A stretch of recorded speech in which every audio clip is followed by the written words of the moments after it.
he died. Yeah, he died in 2002, and there I was, ironically sitting and listening to Hazy Shade of Winter, and it was a Saturday morning, and I'm like, I was thinking, you know what?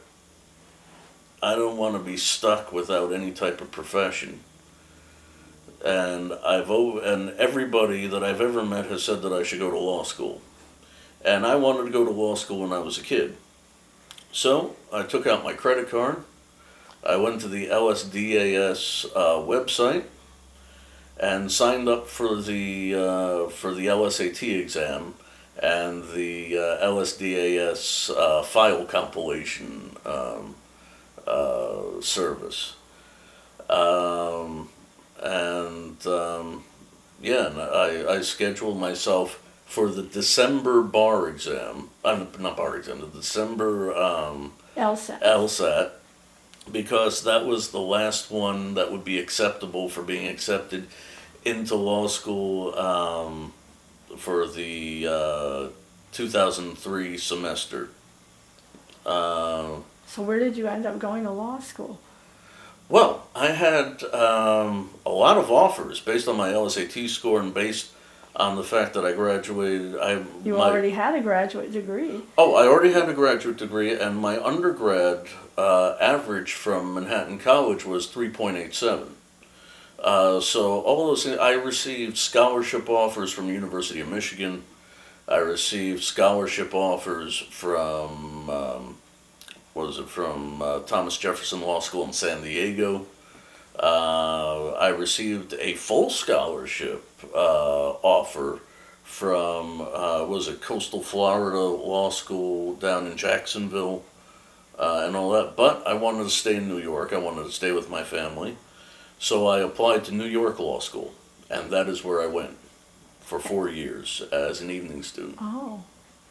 And so you graduated In 2007. There were 110 of us who started in the evening program in 2003. By the time of the second year, there were 71 of us.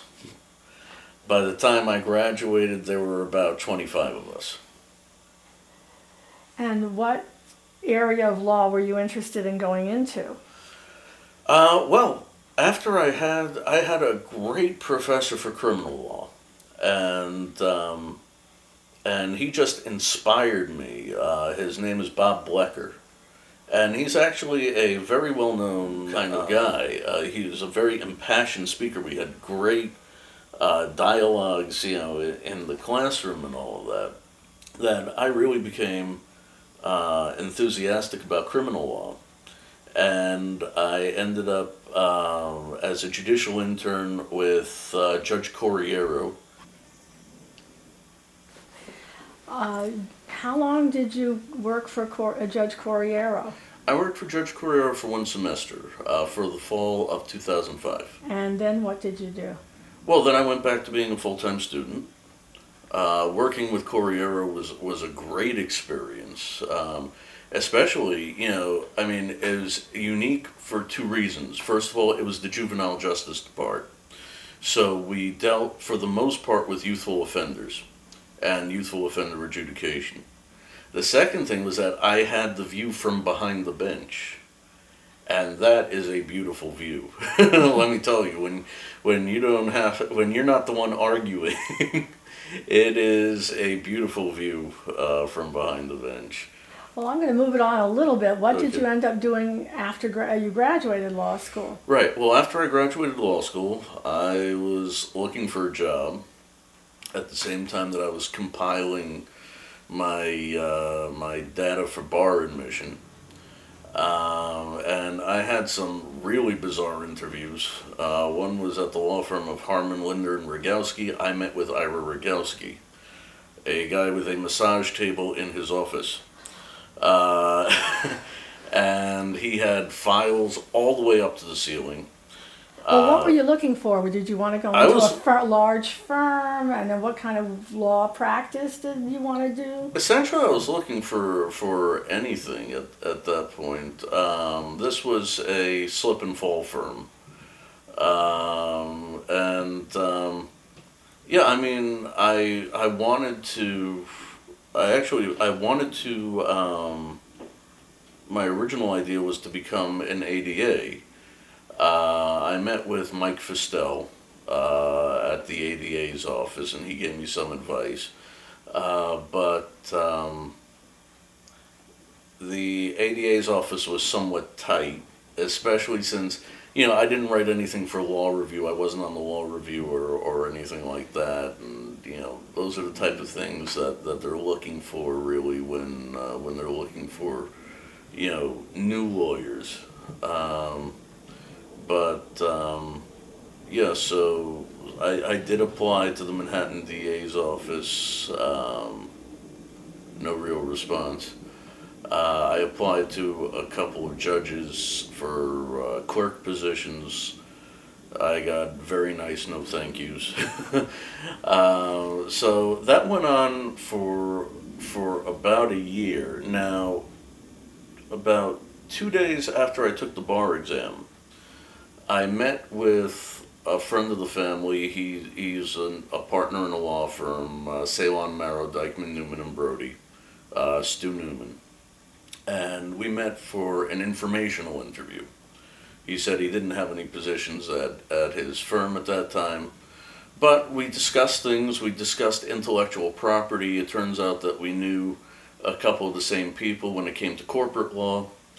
So that was a nice conversation, and he wrote letters of recommendation for me to some of the bigger intellectual property firms, because intellectual property was another area that I concentrated in. And then a year later, this was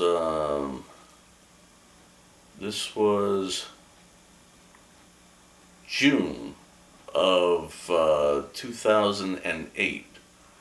I got a call I believe I got a call from his secretary saying, Stu Newman wants you to email him your resume. I was like, okay. I emailed him my resume. Then I heard a couple weeks or about a week later, I spoke with him, and he said, I'm thinking about adding on another associate, particularly for real estate and for commercial transactions. So they whisked me into, he said, I just have to convince my other partners that we need another associate.